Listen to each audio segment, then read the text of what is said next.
황제 막시밀리안 1세.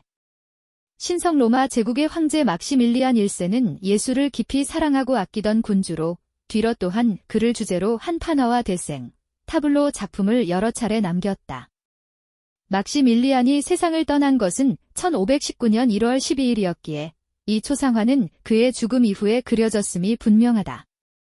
뉘른베르크에는 이와 거의 동일한 구도의 작품이 남아있는데 그것은 캔버스에 그려진 것이다. 최후의 기사라 불렸던 황제의 위엄과 품격은 화면 속에 고스란히 담겨 있으며 그의 손에 쥔 석류는 의미심장한 상징으로 자리 잡는다. 그것은 그리스도를 통한 구원과 부활을 암시한다는 해석이 있는가 하면 에스파냐의 왕 페르난도에 대한 깊은 경의의 표현이라는 설도 존재한다. 어느 쪽이든 석류는 죽음을 넘어선 황제의 정신과 그가 품었던 세계관을 은유적으로 드러내고 있다. 어떤 남자의 초상. 이 초상이 완성된 시기는 연대기 기록에 따라 1521년 혹은 1524년으로 추정되지만 분명한 것은 1520년대 초에 그려진 뒤로의 초상화 중에서도 손꼽히는 걸작이라는 점이다. 떡갈나무 판자 위에 그려졌으며 독일에서는 보통 보리수 나무를 사용하던 관례와 달리 이 작품의 재료와 양식은 네덜란드에서 제작된 것이 아니냐는 추측을 낳는다. 그렇다면 제작 연대는 1521년으로 보는 것이 타당할 것이다. 그러나 화면 속 인물의 복장은 분명 독일식이다. 모델에 관해서도 분분한 의견이 있다. 네덜란드에서 교류했던 뒤러의 친구일 수도 있고 그의 오랜 버딘 피르크하이머 혹은 황제 막시밀리안이라는 설도 제기되어 왔다. 하지만 누구라 단정짓기엔 그 얼굴은 마치 시대를 초월해 존재하는 듯 아무의 이름도 쉽게 허락하지 않는다. 4명의 사도.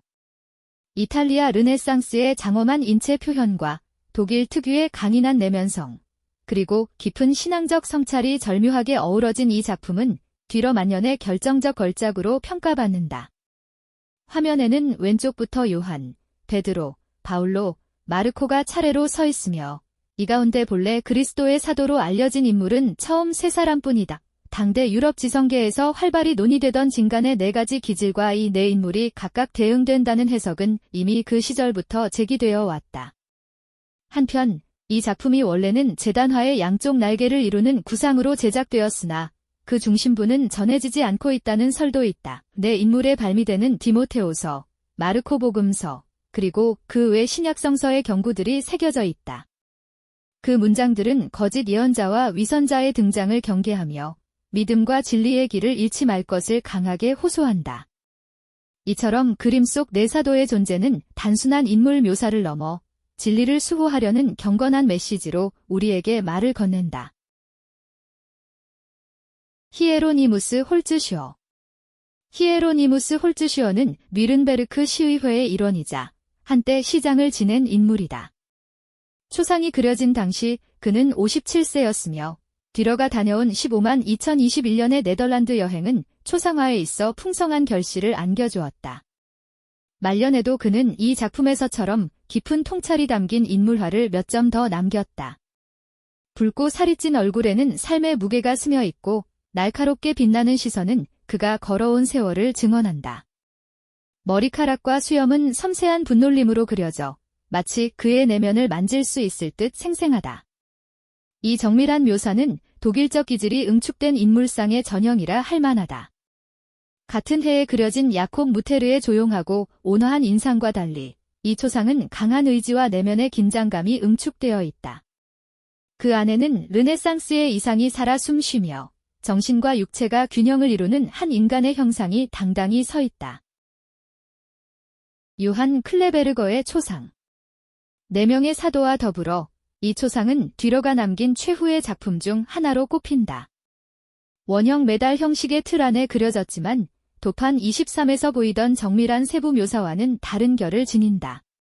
보다 회화적이고 유려한 분놀림 속에서 한 인물의 기운과 삶의 분위기가 조용히 배어나온다. 모델은 뉘른베르크의 실업가로 이 그림이 그려진 2년 뒤인 1528년 뒤러의 절친 피르크하이머의 딸과 결혼한다. 그러나 그 결혼은 오래가지 못했다.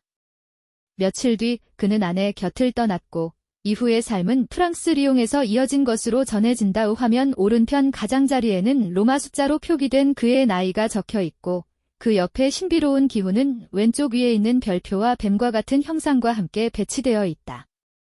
이는 점성술적 의미를 지닌 상징들로 모델의 출생어린 7월에 대응하는 사자자리를 나타낸다고 해석된다.